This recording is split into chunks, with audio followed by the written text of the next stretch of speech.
Hi, this is Megan of Megan's Creations.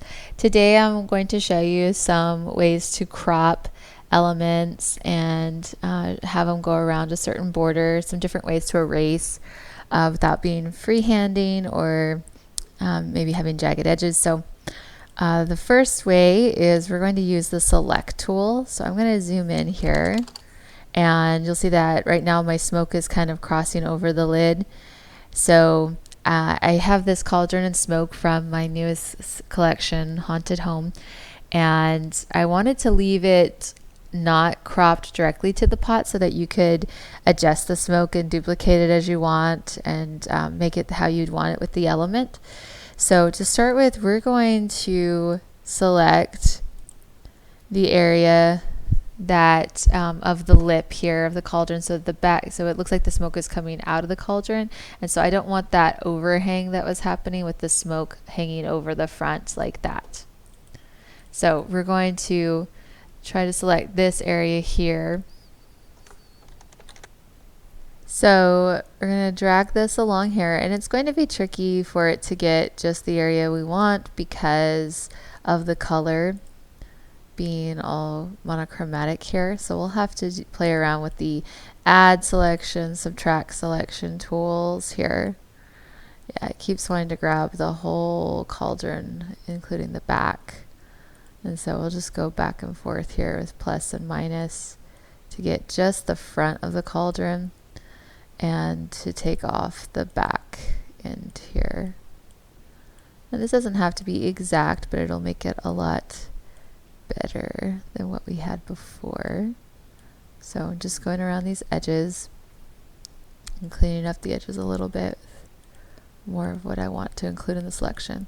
Okay, so with this selected, now I'm going to go back to the smoke, and the neat part here, I'm going to go ahead and click on the smoke layer with that selection still there, and so now I can go through with the eraser tool, and whatever is on not in the selection is not going to get erased. It's just going to get the overhang area. So this way it just helps guide my erasing better. I don't have to feel like I can really go wild here with the erasing and not feel like I'm going to accidentally erase something I don't want to erase. And so yeah, now I have that area erased and it forms more to the pot the way I would like it to. Another way that we can erase this is to create a shape with the pen tool that we will then use to block out this area. So this makes it a little easier, a little more fine-tuned. We can curve this around the edges here. Then I'm going to just go ahead and make it really big down here. And if it helps me to like lower the opacity to 0 so I can still see what I'm trying to trace, and then I'll set that back. And so I'm going to really hug these curves. You'll notice that this one makes it less jagged. It's going to be a lot smoother than the other one was a little more jagged with the select tool. But so now we're going to go ahead and make that 100%. And then we need to put this above our smoke tool. And we can see maybe there's a little more that I needed to bump it up with.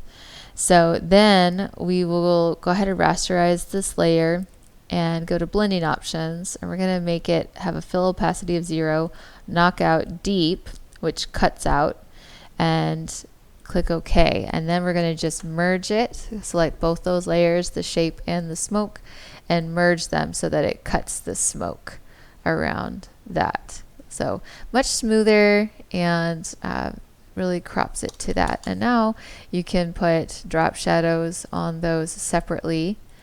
And I do recommend that when we have a semi-transparent element like the smoke, that you either can just leave off putting drop shadows at all, but it is kind of cool to add a drop shadow to it as well. It might be helpful though to change the color of the drop shadow to like a mid-tone gray so it doesn't make it entirely black.